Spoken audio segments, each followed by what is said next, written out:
Nah, sebelum kita mendengar ya bagaimanakah respon dari Bang Abdul Khoir, kita lihat dululah perjalanan jejak digital dari seorang Ferdinand Huta Heian ini. Kita akan lihat beberapa cuitan yang juga kemudian mengguling di tengah masyarakat dan menjadikan dirinya sebagai tersangka. Coba kita tampilkan, ini merupakan cuitan yang sudah dihapus sebenarnya oleh Ferdinand Huta Heian. Tulisan inilah yang akhirnya terjerat Undang-Undang ITE. Kasihan sekali Allahmu ternyata lemah, harus dibela. Kalau aku sih Allahku luar biasa, maha segalanya, dialah pembelaku selalu.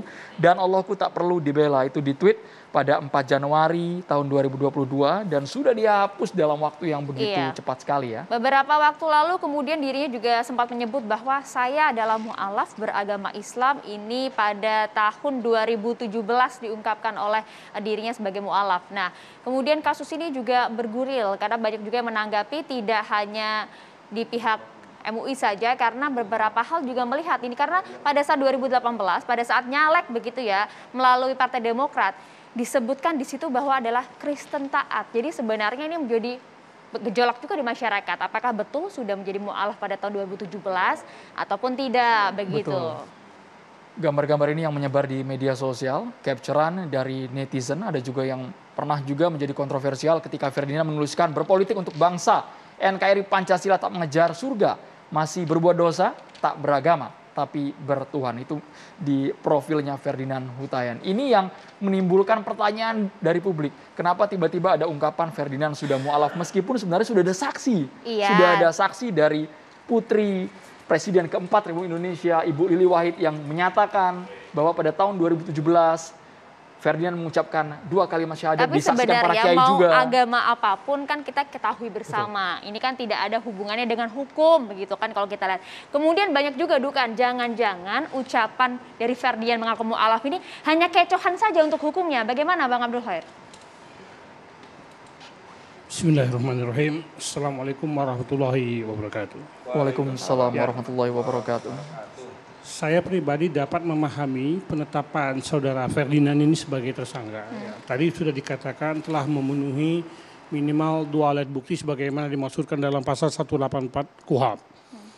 Jadi di situ 184 KUHP itu ketika seseorang dinyatakan tersangka itu pasti ada alat bukti surat. Nah itu dokumen elektronik yang terdapat dalam cuitan yang bersangkutan. Pastinya sudah diperiksa saksi. Pastinya juga sudah diperiksa ahli. Jadi itulah yang dikatakan bahwa minimal 2 alat bukti telah terpenuhi. Nah kemudian penerapan pasal yang disangkakan, ya Undang-Undang ITE pasal 28 junto pasal 45 ayat 2, 45A ayat 2 Undang-Undang ITE dan atau pasal 14 ayat 1 dan ayat 2 Undang-Undang nomor 1 tahun 1996 tentang peraturan hukum pidana. Nah saya melihat di sini bahwa perbuatan pidana seseorang ya, itu tidak terkait dengan adanya permintaan maaf. Ketika seseorang melakukan tindak pidana dan kemudian diproses secara hukum, ditetapkan secara adil dan pasti, ya, sehingga telah memenuhi unsur dengan 2 alat bukti minimal. Pernyataan maafnya itu tidak menghapuskan pertanggungjawaban pidananya. Termasuk pula dalam kasus ini, saudara Ferdinand menyatakan telah mu'alaf dan menyatakan permintaan maaf itu tidak menghapuskan tindak pidananya. Seperti contoh, orang korupsi telah merugikan keuangan negara.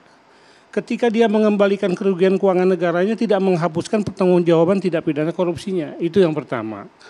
Nah kemudian pada perkara tersebut itu dikenakan kan alternatif. Apakah termasuk berita bohong? Yang dimasukkan di sini pasal 14 ayat 1 ayat 2 Undang-Undang 1 tahun 1946 dan atau pasal 28 ayat 2 junto pasal 45A ayat 2 Undang-Undang ITE. Nah, di sini ada persentuhan memang antara berita bohong dengan delik ujaran kebencian atau permusuhan. Nah, ujaran permusuhan inilah yang menurut saya ini dilekatkan kepada saudara Ferdinand karena permusuhan itu terkait dengan SARA, salah satunya agama. Dan ini ada irisan dengan delik penodaan terhadap agama.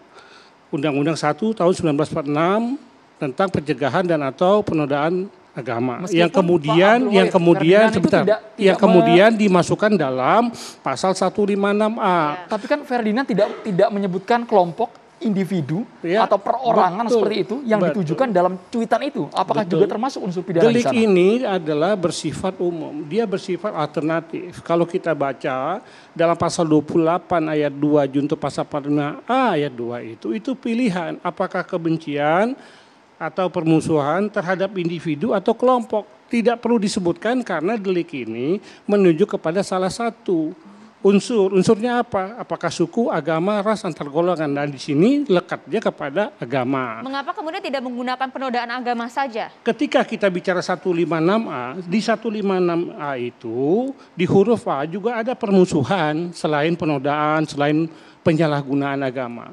Jadi seseorang yang menyebarkan suatu konten itu ilegal sebagaimana dimasukkan di dalam Undang-Undang ITE, ada unsur permusuhan, ada unsur penodaan, ada unsur penghinaan, maka bisa jadi dia masuk kepada delik penodaan agama pasal 156A itu. Ya. Tetapi di dalam pasal 156A ada unsur permusuhan.